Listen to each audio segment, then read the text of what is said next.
நம்முடைய பிதாவாகிய தேவனும் ஆண்டவராக இருக்கிற இயேசு கிறிஸ்துவின் நம் அனைவருக்கும் கிருபையும் சமாதானமும் உண்டாவதாக. ஜெபம் செய்வோம். ஜெப பாடலை பாடுவோம்.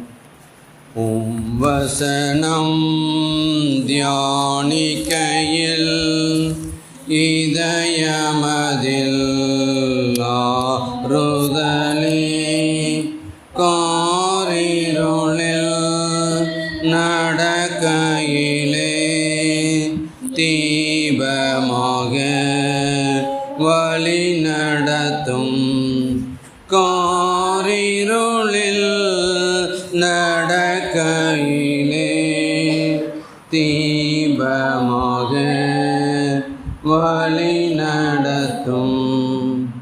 வாரும் பரிசுத்த ஆவியானவரே, எங்கள் நெஞ்சிலே உமது அன்பெனும் தீயை மூட்டியறலும். பற்பல பாசைகள் பேசுகின்ற பற்பல நாட்டினரை உடைய விசுவாச ஒருமைக்குள் கூட்டிச் சேர்த்திருக்கிற தேவர்தாமே, இந்த நாளிலும் நாங்கள் கேட்கின்ற சத்தியத்தின் மூலமாய் எங்களை உமக்கென்று பரிசுத்தப்படுத்தலும். உம்முடைய வசனமே சத்தியம் சுவாமி. ஆமென். கர்த்தருக்குள் பிரியமானவர்களே, கடவுளுடைய பெரிதான கிருபையினாலே இந்த நாளில் உங்களோடு கூட வரவும் கர்த்தருடைய வார்த்தையை பகிர்ந்து கொள்ளவும் கர்த்தர் எனக்கு கிருபை பார்த்திருக்கின்றார். அழைத்த சகோதரம்மா அவர்களுக்கும் நன்றி சொல்லிக் கொள்கின்றேன். நான் இதற்கு முன்பு இங்கு வந்திருக்கின்றேன். மார்க்கஸ் ஐயா இருந்த பொழுது அவரோடு வந்து இங்கே கர்த்தருடைய வார்த்தையை பகிர்ந்து கொண்டிருக்கின்றேன். பொழுது நாம் வாசித்த இந்த வேத பகுதியை பார்க்கும் பொழுது இந்த மறுரூப காட்சி நம்முடைய வாழ்க்கையிலே அனுதினமும் இருக்க வேண்டும். அன்றைக்கு மட்டுமல்ல, நாம் ஜீவனுள்ள நாள் மட்டுமாக ஆண்டவரை நாம் காண்கின்ற பொழுதெல்லாம் அன்றைக்கு எப்படி பேதுரு, யாக்கோப்பு, யோவானுடைய வாழ்க்கையிலே நாம் வாசித்தவன் 3 பேர் 6 நாளைக்கு பின்பு அவர்கள் சென்று அங்கு நடைபெற்ற அந்த நிகழ்வு நம்முடைய வாழ்க்கையிலே காணப்பட வேண்டும். எனவே அந்த 3 சீசர்கள் மட்டுமல்ல, இன்றைக்கு நீங்கள் நானும் தான் அவருடைய சீசராக இருக்கிறோம். அப்படி தானே? இன்றைக்கு ஆண்டவருக்கு சீசராக நீங்கள் தான், நான் தான், யாரல்ல. நாம் இருக்கின்ற இடங்களிலே ஆண்டவரை குறித்து சொல்லவும், நாம் வேலை செய்கின்ற இடங்களே ஆண்டவரை வெளிப்படுத்தவும் இன்றைக்கு சொன்னால் முடியாது. நாம் சொல்லுகின்ற காரிய பிரகாரம் நம்முடைய நடக்க இருக்க வேண்டும். நம்முடைய முன்னோர்கள்லாம் அப்படி தான் நடந்தாங்களே. ராபர்ட் பிரிப்பா, ஜார்ஜ் பிரிப்போலாம் பார்க்க எப்படி இருந்தாங்க? நிலக்கோட்டையிலையும் இங்கே இருந்தாங்க. அவங்களாம் எப்படி இருந்தாங்க? அவங்களாம் இருக்கின்ற நாட்களில் எப்படி நம்மளை வளர்த்தார்கள், நம்மளை இருக்கிற சில்கார்பிங்கன்னு ஒரு தனி இது. சில்கார்பத்தில் இருக்கிறவங்களாம் வரும்போது சொன்னாங்க, என்ன பாட்டுனாங்க. பாட்டு ஒன்று வேண்டாம், அங்கே இருக்கவங்க நம்ம நல்லா பாடுவாங்கன்னு சொல்லி என்ன போதர மாட்ட சொல்லி தான் கூப்பிட்டு வந்தேன். என்ன பாட பிறந்தவர்கள் நீங்கள், ஏன்னா உங்கள் பாட்டை நாங்கள் ரசித்து கேட்டவர்கள் நாங்கள். ஏன்னா அன்றைக்கு அம்மாபட்டியில் ஒரு கிறிஸ்மஸ் கீத ஆராதனை சொன்னால் அங்கே எத்தனை பேர் பாடினாலும் சிவகாட்டிக்காரவங்க எஞ்சி சின்ன பாடினாங்கனாக்கா என்ன சொல்கிறீங்க, தனி இது. அவ்வளவு பாடிய நம்ம முன்னோர்கள் இன்றைக்கி பிள்ளைகள் அழகாக பாடிச்சு கர்த்தர்களை ஆசீர்வதிப்பாராக. நான் வரக்கூடிய நேரத்தில் கீபோர்டு மட்டும் ஆடணும். கீபோர்டை வச்சு கர்த்தருக்கு இன்றைக்கி மாறுது, காலங்கள் மாறுகின்ற போது அன்றைக்கி இருந்தவங்க ஆராய்ச்சாங்க. இன்றைக்கி நமக்கு கர்த்தர் கிருபையாக கொடுத்துருக்காரு. இன்றைக்கி ஆன்லைனில் கீபோர்டை போட்டு அடுத்த தடவை வருகின்ற பொழுது கீபோர்டு இருக்கணும். மைக் செட் இல்லாத எனக்கு இன்றைக்கி தான் தெரியும். எனக்கு என்னமோ இங்கே இருந்த நான் அன்றைக்கி லாஸ்ட்டே வந்தப்போ மைக் இருந்தது, இன்றைக்கி வந்து அந்த மைக் இல்லாத மாதிரி இருந்தேன். அதனால் அதெல்லாம் நம் ஆராதிக்கின்ற பொழுது நம்மை சுற்றி இருக்கின்ற மக்கள் எல்லாம் அந்த வார்த்தையை கேட்க வேண்டும். இதெல்லாம் நமக்கு கிடைக்கப்பட்ட மிகப்பெரிய போகுது. இந்த மணிக்குண்டு இருக்குது, மேலே ஒரு 4 ஸ்பீக்கரை போட்டு நம்ம ஆராதிக்கின்ற, நம்ம பாடுகின்ற முன்னால் பாடலை கேட்கின்ற மக்கள் விடுதலை பெறுவார்கள். உண்டாண்டே அன்றைக்கி பவுலும் சீதாவும் என்ன பண்ணுறாங்க? துதித்தார்கள்.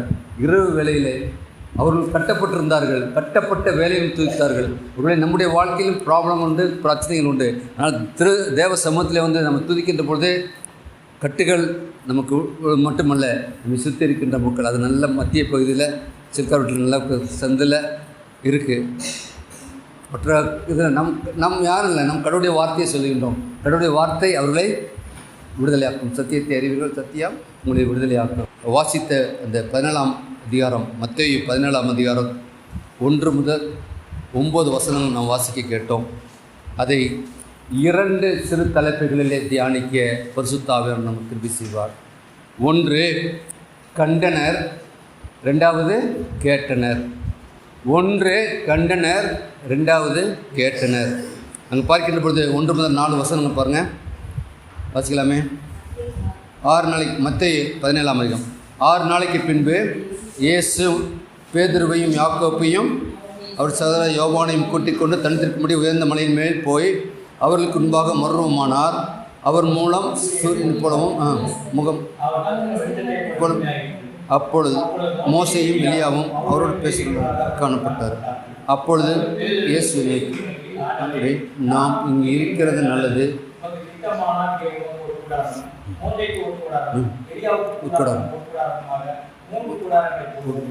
போடுவோம் என்றான். பாருங்க, ஆண்டவர் சென்ற மாத்திரத்திலே, அங்கே நடைபெற்ற ஒரு நிகழ்வை கண்ட மாத்திரத்திலே, அங்கே தரிசனத்தை பார்த்த மாத்திரத்திலே அங்கே என்ன சொல்லுகின்றார்? நான் 3 கூடாரத்தை போட்டு இங்கே தங்கிடலாம். அப்படினால் அங்கே சொல்லப்படுகின்ற காரியம் என்ன? ஆண்டவர் எப்பொழுதும் அங்கே பார்க்கும்பொழுது அவரை கண்டனர். மோசே எலியாவை குறித்து வேதத்தில் படித்த சீசர்கள் இப்போது அவர்களை நேரில் கண்டனர். பழைய ஏற்பாட்டில் தான் மோசே இருக்குது. அவர்களை பற்றி கேள்விப்பட்டவர்கள் இன்றைக்கி இயேசுவோடு கூட அவர்கள் பேசுகிறதை கேட்கின்றார்கள். கேட்டு அதை கண்டார்கள். அந்த தேவ தரிசனத்தை பெற்ற மூலமாக அவர்கள் என்ன சொல்கிறாங்க? இங்கேயே தங்கிடலாம்னு சொல்லி அவங்க சொல்கிறாங்க. ஆனால் ஆண்டவர் என்ன சொல்கிறாரு? அங்கே தங்கிறது அவருடைய இஷ்டம் இல்லை. அவர் வந்தார். அவர்களுக்கு இவர்களை ஆண்டவர் யாரிடத்தில் இருந்து அனுப்பப்பட்டார் என்பதை வெளிப்படுத்தும்படியாகவும், ஏன்னா நம்ம ஆண்டவராக இயேசு சொல்வது ஆபிரகாமுக்கும் முன்னிருந்தவர் என்று தான் வேதம் சொல்கிறது. முன்னால் ஆதியிலேயே இருந்தவர் தான் ஆண்டவராக இயேசு கிறிஸ்து. ஆதியிலே அசவாடியது தான் பரிசுத்த ஆவியானவர். ஆதி ஆகமத்தில் பார்த்தீங்கன்னா முதலிலே பண்ண ஜலத்தின் மேல் பரிசுத்த ஆவியானவர் சிருஷ்டிப்பிலே முதல்ல சொல்கிறார் ஆவியானவர். ஆனால் மூவரும் ஒருவராக இருக்கின்றார்கள். எனவே இங்கே பார்க்கின்ற பொழுது அவர் சொல்லுகின்ற பொழுது எப்படி பார்த்தோமே அப்படின்னா நம்ம இங்கேயே இருந்துக்கலாம். இதான் நம்ம பார்க்கின்ற பொழுது ஆண்டவர் வெளிப்படுத்துவது அல்லது நம்ம ஒரு காரியத்தை நமக்கு காட்டுவதன் மூலமாய் நாம் மோடு கூட அல்ல, நாம் மற்றவர்களுக்கு வெளிப்படுத்த அழைக்கப்படுகின்றோம். நம்ம என்ன பண்ணுறோம்? நமக்கு ஆசீர்வாதம் கிடைச்சா போதும் அல்ல, அந்த ஆசீர்வாதம் பிறர்களையும் ஆசீர்வதிக்கின்ற ஒரு ஆசீர்வாதமாக இருக்க கர்த்தர் விரும்புகின்றார். அங்கே பார்க்கின்ற போது அப்போஸ்தலர் நடவடிக்கை நமக்கு நன்கு தெரிந்த ஒன்று. 9ஆம் அதிகாரத்தை எடுத்தீங்கன்னாவே சவுல் ஒரு நிருபத்தை வாங்கிட்டு என்ன பண்ணுறாரு? கிறிஸ்தவர் எல்லாரையும் துன்புறுத்தும்படி வாங்கிட்டு போகிறாரு. போகின்ற பொழுது ஆண்டவராக இயேசு கிறிஸ்து வெளிப்படுகின்ற சடுதியில் கீழே விழுகிறார். நீர் யார் என்று கேட்டோன்னே, நீ துன்பப்படுத்துகிற இயேசுனா. அதனால் அங்கே பார்க்கின்ற பொழுது இன்றைக்கு நமக்கு வரக்கூடிய துன்பங்கள் என்னவாக இருந்தாலும், யார் மூலமாக வந்தாலும் கூட ஆண்டவர் துன்பப்படுகின்றார், நாம் அல்ல துன்பப்படுகின்றார். அதோடு மட்டும் விட்டாரா? அங்கே பார்க்கின்ற பொழுது அங்கே அவரை கண்கள் குருடாக்கப்பட்டது. அது மட்டுமல்ல, அங்கே பார்க்கின்ற பொழுது அந்த சவுலை அவர் பவுலாக மாற்றினார். மீண்டும் கண் திறக்கப்பட்டது. அப்படினால் ஆண்டவருடைய பிள்ளைகளுடைய வாழ்க்கையிலே எப்பொழுதும் காண்கின்றவர்களாக, யாரை? ஆண்டவரை காண்கின்றவர்களாக. அது வரைக்கும் அவன் என்ன பண்ண? சவுலுக்கு கண்ணு தான் இருந்தது. ஆனால் ஆண்டவருக்கு விரோதமாக இருந்தான், ஆண்டவருடைய பிள்ளைகளுக்கு விரோதமாக இருந்தான், ஆண்டவருடைய ஆலயத்தை நொறுக்கினான், ஆண்டவரை வழிபட முடியாதபடி செய்தான். ஆனால் ஆண்டவர் இடைப்பட்ட மாத்திரத்திலே, அவன் பவுலாக மாறின மாத்திரத்திலே அங்கு நடைபெற்ற காரியம் என்ன? அவனை கொண்டுதான் புறஜாதிகளுக்கு சுவிசேஷம் பிரசங்கிக்கப்பட்டது. அவனால் ஒரு புறஜாதிகளுக்கு சுவிசேஷத்தை பிரசங்கிக்க ஆண்டவர் சவுலை பவுலாக மாற்றி தேர்ந்தெடுப்பால் நம்முடைய முன்னோர்கள் நமக்கு கிருபையாய் வழிநடத்தினார்கள். ஆண்டவருக்குள்ளாக நாம் வாழ்ந்திருக்கின்றோம், நம்மை வழிநடத்தி சென்றிருக்கின்றார்கள். ஆனால் நாம் ஆண்டவரை குறித்து எத்தனை பேருக்கு சொல்ல அழைக்கப்படுகின்றோம்? அங்கு கண்டவர்கள் அந்த கண்கொள்ளா காட்சியை மற்றவர்களிடத்திலே சொல்லுகின்றதை பார்க்கின்றோம். அங்கே பார்க்கின்ற பொழுது எல்லாத்தையும் பார்த்தோன்னே ஆண்டவர் சொல்கிறாங்க, நம்ம இங்கே இருந்துக்கலாம். அந்த கண்கொள்ளா காட்சி அவர்களுக்காக பிரமிக்கத்தக்கதாக இந்த மலையின் மேல் நடந்த ஒரு காரியம் சீசர்களுக்கு அப்படிப்பட்டதாக இருந்தது. நம்முடைய வாழ்க்கையிலும் கூட ஆண்டவர் எல்லா நிலைகளிலும் நம்மை பாதுகாத்து வருகிறார். யார் இல்லைன்னு சொல்ல முடியுமா? நம்ம பலவீனப்படுகின்ற பொழுது பலனை கொடுக்கின்றார், சுகவீனப்படுகிற பொழுது சுகத்தை கொடுக்கின்றார், கண்ணீர் விடுகின்ற பொழுது ஆறுதல் படுத்துகின்றார். இவ்வளோ நம்முடைய வாழ்க்கையிலே மேடு பள்ளங்களை நாம் கடந்து வருகின்ற பொழுதெல்லாம் அவருடைய கரம் நம்மை தாங்கி வந்திருக்கின்றதே. உடன் நம்முடைய எல்லா காரியங்களிலும் ஆண்டவரை நாம் மைமைப்படுத்துகின்றவர்களாய் இருக்க அழைக்கப்படுகின்றோம். அன்றைக்கு பவுலை அழைத்த கர்த்தர் பவுல் மூலமாய் 13 நிருபங்களை எழுதினார். அது மட்டுமல்ல, அதான் நம்ம ஒவ்வொரு ஆராதனையிலும் நிருப பகுதியை வாசிக்கின்றோம். அல்லேலுயா அல்லேலுயா என்று பாடுகின்றோம். அந்த வார்த்தையெல்லாம் நம்முடைய வாழ்க்கையிலே நாம் அபியாசப்படுத்த வேண்டும் என்று சொல்லி நாம் அறிக்கை செய்கின்றோம். இந்த வார்த்தையெல்லாம் நம்முடைய இருதயத்திலே காக்கப்பட வேண்டும் என்று சொல்லி நாம் அவசியப்படுகிறோம். உடனே நம்முடைய வாழ்க்கையிலே அந்த வார்த்தை இருக்கும் என்று சொன்னால், அன்றைக்கு பவுல் செய்தது போல எத்தனை சபைகளை ஏற்படுத்தினார். இன்றைக்கு நாம் எத்தனை ஆத்துமாக்களை நாம் ஆதாயப்படுத்தி கொண்டிருக்கின்றோம். மறுரூபமான ஒரு அனுபவம் நமக்குள்ளாக இருக்க வேண்டும். அது மட்டுமல்ல, அங்கு நம்முடைய பேச்சு எல்லாம் ஆண்டவரை வெளிப்படுத்துகின்றதாக இருக்க வேண்டும். நம்முடைய நடக்கை எல்லாம் ஆண்டவரை வெளிப்படுத்துகின்றதாக இருக்க வேண்டும். நம்மை காண்கிறவர்கள் யாரை காணணும்? இயேசுவை காண வேண்டும். நம்மை காண்கின்றவர்கள் இவர்கள் கிறிஸ்தவர்கள் என்று சொல்ல நாம் அழைக்கப்பட்டிருக்கிறோம். நம்முடைய வாழ்க்கையை ஒப்படைப்போம். 1 கொரிந்தியரில் பார்க்கின்ற போது 13ஆம் அதிகாரம் 9 முதல் 12 வசனங்களை பார்க்கணும்னு சொன்னால், அங்கு சொல்லப்படுகின்ற காரியம் என்ன என்றால், நம்முடைய அறிவு குறை உள்ளதாக இருக்கின்றது. நாம் தீர்க்கதரிசனம் சொல்லுதலும் குறை உள்ளதாக இருக்கின்றது. நிறைவானது வரும்போது குறைவானது ஒளிந்து போகும். நம்முடைய வாழ்க்கையை குறித்து ஆண்டவர் ஒரு திட்டம் வைத்திருக்கின்றார். நமக்கு ஜீவனை ஒவ்வொரு நாளும் கொடுத்துருக்கின்றார். நினச்சி பாருங்கள், நம்ம கடந்து வந்த பாதைகள், நம்ம முன்னோர், அது இந்த கடந்த 2000க்கு அப்புறம் நடந்த காரியங்கள், 2020க்கு அப்புறம் கொரோனா என்ற ஒரு கொள்ள நோயின் மூலமாக எத்தனை பேரை நம்ம இழந்திருக்கின்றோம். எத்தனை பேர் அதனால் பாதிக்கப்பட்டு கடைசியாக மூஞ்சியை கூட பார்க்கல, கடைசியாக உறவினர்கள் கூட இல்லை. அப்படிப்பட்ட காலங்களெல்லாம் தாண்டி வந்து ஆண்டவர் நமக்கு கிருபையாய் ஜீவனை கொடுத்திருக்கிறார் என்று சொன்னால், நாம் ஆண்டவரை நோக்கியே பார்ப்போம். நம்முடைய கண்கள் வேறு எதையும் பார்க்க அழைக்கப்படவில்லை. ஆண்டவரை நாம் பார்ப்போம். நான் பார்க்கின்ற பொழுது பவுல் கொரிந்தியருக்கு சொல்கின்ற பொழுது, நிறைவானது வரும்பொழுது குறைவானது ஒழிப்போம். ஆனால் நம்முடைய வாழ்க்கையில் நிறைவான ஆசீர்வாதங்களை கர்த்தர் கொடுக்க சித்தமுள்ளவராக இருக்கின்றார். ஏன்னால் நாம் கண்டு தரிசிக்க அழைக்கப்பட்டிருக்கின்றோம். ஆண்டவரை அதிகாலை தேடுகிறவன் என்ன வேதவசனம் சொல்கிறது? அதிகாலை தேடுகிறவன் என்னை கண்டடைவான் என்று தான் வேதவசனம் சொல்கின்றது. நான் அதிகாலை வேளையிலே தேவ சமூகத்தில் நாம் அமர்ந்து அவரோடு கூட நாம் இருக்கும் சொன்னால், ஒவ்வொரு நாளும் அன்றைக்கு 3 சீசர்கள் ஒருவேளை மருவ மலையிலே அவரை கண்டது போல, நம்முடைய வாழ்க்கையிலே ஒவ்வொரு நாள் அதிகாலை வேளையிலும் ஆண்டவரை நாம் கண்டு தரிசித்து இந்த மறுரூபமாக்கப்படுகின்ற ஒரு அனுபவத்துக்குள்ளாக வர கர்த்தர் நம்மை அழைத்திருக்கின்றார். இரண்டாவதாக கேட்டனர். என்ன கேட்ட அங்கே பார்க்கின்ற பொழுது தேவ சத்தத்தை கேட்டனர், தேவ துணியை கேட்டனர் என்று பார்க்கின்றோம். அங்கே பார்க்கின்ற பொழுது 5 முதல் 9 வசனங்களை பார்க்கின்ற பொழுது, அவன் பேசுகையில் என்ன நடந்தது?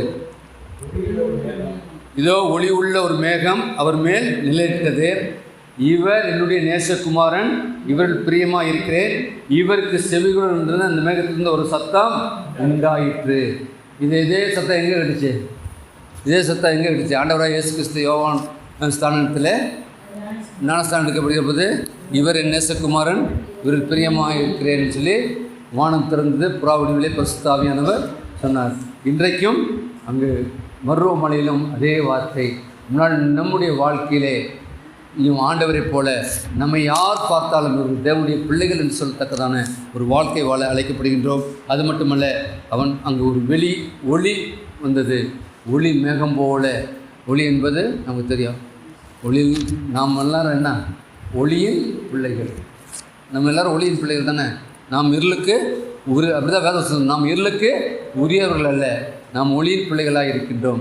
ஒளி தெரியும், ஒரு டார்க்கில் ஒரு தீக்குச்சி போட்டு தான் அந்த வெளிச்சம் பிரகாசிக்கும்.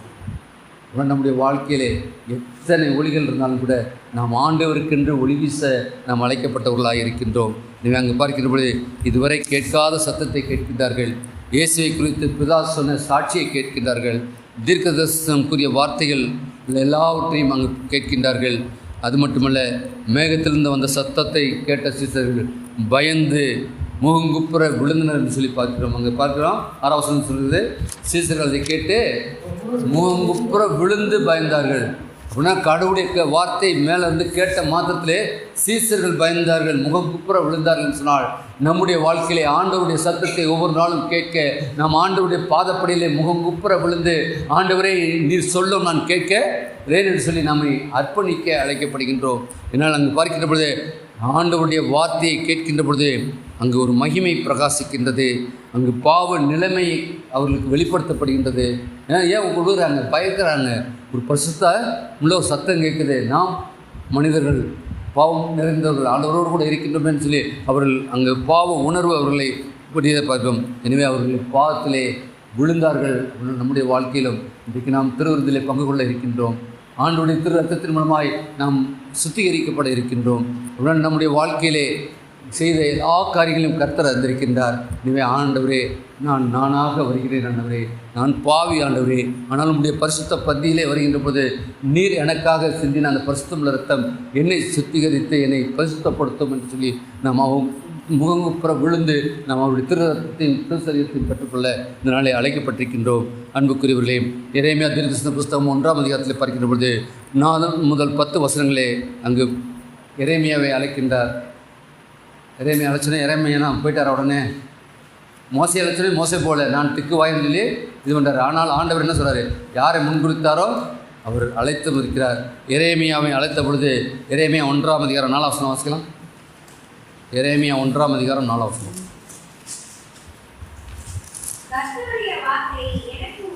கர்த்தருடைய வார்த்தை எரேமியாவுக்கு உண்டாகி, நான் உன்னை தாயின் வயிற்றில் உருவாக்கும் முன்னே உன்னை அறிந்தேன்.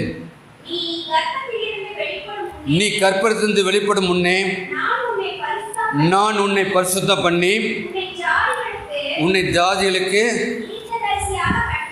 தீர்க்கதரிசியாக கட்டளையிட்டேன் என்று சொன்னான். சொல்லி பார்க்கிற பொழுது அங்கே அடுத்த வார்த்தை என்ன சொன்னான்? அப்பொழுது நான் கர்த்தராகிய ஆண்டவரே, இதோ பேச அறியேன், சிறு பிள்ளையாக பாருங்க. என்ன வர சொல்றா? சிறு பிள்ளை. அவனை அழைத்த பொழுது ஆண்டவர், அவனுக்கு வயது 20 வயது. அவனுடைய வயது என்ன? 20 வயது. ஆண்டவரை அழைக்கின்ற பொழுது எரேமியாவுக்கு 20 வயது. எனவே நான் சிறு பிள்ளையாக இருக்கின்றேன் என்று சொல்கின்றார். அதே மாதிரி தான் மோசையை அழைத்த போது நான் திக்குவாயன் என்று சொன்னார். ஆனால் மோசையை கொண்டு தான் எகிப்தில் இந்த மக்களுக்கு விடுதலையை கொடுத்தார். அதே போல் இங்கேயும் எரேமியாவை கொண்டு தான் அடுத்த வார்த்தை. ஆனாலும் கர்த்தர் நான் சிறு பிள்ளை என்று சொல்லாதே, நான் உன்னை அனுப்புகிற எல்லாத்திலும் நீ போய் நான் உனக்கு கட்டளையிடுவர்கள் எல்லாம் நீ பேசுவாயாக. நீ அவர்களுக்கு பயப்பட வேண்டாம், உன்னை காக்கும்படி நான் உன்னுடனே இருக்கிறேன் கர்த்தர் சொல்லி, கர்த்தர் தமது கரத்தை நீட்டி என் வாயை தொட்டு, இதோ என் வார்த்தைகளை உன் வாயிலே வைக்கிறேன். பார், பிடுங்கவும் இடிக்கவும் கவிழ்க்கவும் நாட்டவும் தினம்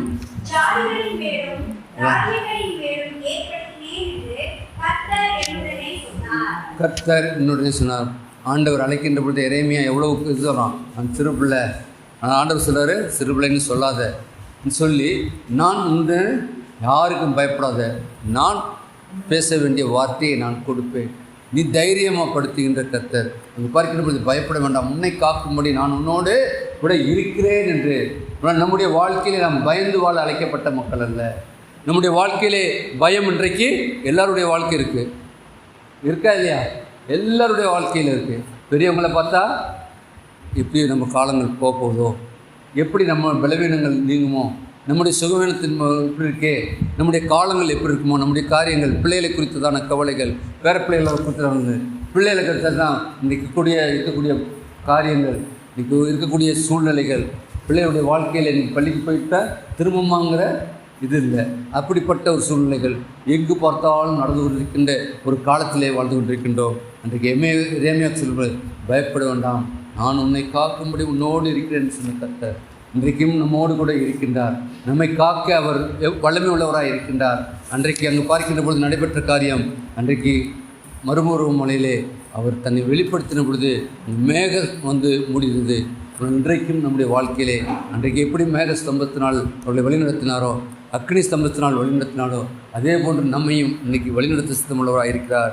அவர் எரேமியாவை திடப்படுத்தின கர்த்தர் இன்றைக்கு நம்மையும் திடப்படுத்துகின்றவராக இருக்கின்றார். எனவே நாம் ஆண்டவருக்கு உகந்தவர்களாய் வாழவும். அங்கு பார்க்கின்ற பொழுது பயந்தவர்கள் மட்டுமல்ல, 7ஆம் வசனம் மத்தேயு 17:7 சொல்கிற பொழுது இயேசு வந்து அவர்களை தொட்டு, எழுந்திருங்கள், பயப்படாதீர்கள். அங்கு கர்த்தர் சொல்கிறார் எரேமியாவுக்கு, பயப்படாதே.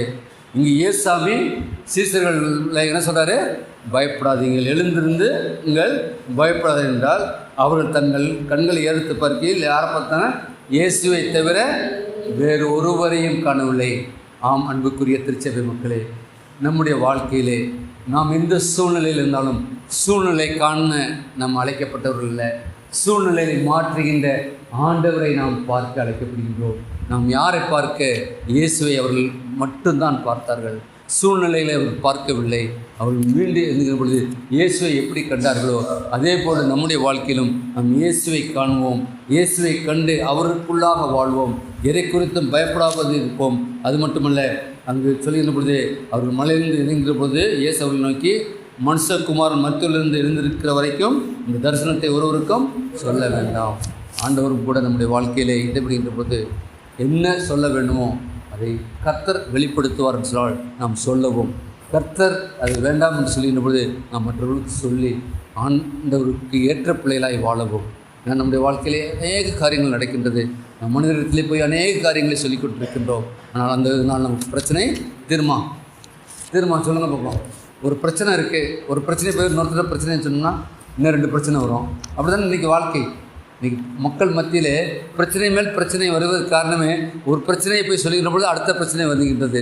ஆனால் ஆண்டவர் எதிர்பார்க்கின்றது நம் பிரச்சனை கூடாக இருந்தாலும் கூட அவரை நோக்கி பார்க்கின்ற பொழுது, அன்றைக்கு எப்படி பேதுருவும் யாக்கோப்பும் யோவானும் விழுந்து எழுந்த பொழுது இயேசுவை மட்டும் பார்த்தார்களோ, நம்முடைய வாழ்க்கையிலே இன்றைக்கு நம்முடைய திருவிருந்திலே பங்கு கொள்கின்ற பொழுது நாம் எதையும் அல்ல, ஆண்டவரே என்னை நீர் அறிந்திருக்கிறப்பா, உண்மையே நான் நோக்கி பார்க்கின்றேன், உண்மையிலே சிலுவை காட்சியை எனக்கு காண்பியும் ஆண்டவரே, அதிலிருந்து வருகின்ற உடைய சரீரத்தையும் அதிலிருந்து நீர் சிந்தின இரத்தத்தையும் இந்த நாளிலே பருகின்ற பொழுது நீர் என்னை பரிசுத்தப்படுத்தும். அன்றைக்கு மறுரூபம் மனையிலே அவர் விசேஷம் கண்டது போல நாங்களும் எங்களுடைய வாழ்க்கையிலே தினம் காலை வேளையிலே உண்மை கண்டு நாங்கள் தரிசித்தவர்களாய் வாழ கிடைப்பதாரோ நமக்கு அடிக்கடி தெரிந்த ஒன்று தான். 1 கொரிந்தியர் 5ஆம் அதிகாரத்தில் பார்ப்போம் சொன்னால், அப்போஸ்தலனாகிய பவுல் கொரிந்து சபைக்கு சொல்லும்போது இதோ ஒரு ரகசியத்தை சொல்கிறேன்னு சொல்லி நாம் இந்த மரண வீட்டில் சொல்லுவோம்.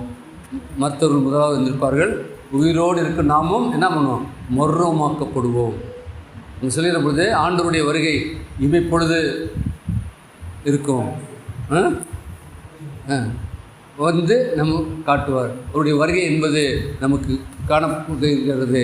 எனவே அந்த வருகையிலே நாம் ஆண்டவரோடு கூட இருக்கின்றவர்களாக இருப்போம். அங்கே பார்க்கிற போது 51ஆம் வசனம் சொல்கிறது, இதோ ஒரு ரகசியத்தை உங்களுக்கு சொல்லி அறிவிக்கிறேன், நாம் எல்லாரும் நித்திரை அடையவில்லை, ஆகிலும் கடைசி எக்காலம் தொனிக்கும், ஒரு நிமிஷத்திலே ஒரு இமைப்பதிலே நாம் எல்லாரும் என்ன பண்ணுவோம்? மறுரூபமாக்கப்படும். எக்காலம் தொனிக்கும், அப்பொழுது மருத்துவர்கள் எல்லாரும் இருப்பார்கள், நாமும் மறுரூபமாக்கப்படும். உயிரோடு இருக்கிற நாமும் மறுரூபமாக்கப்படும்.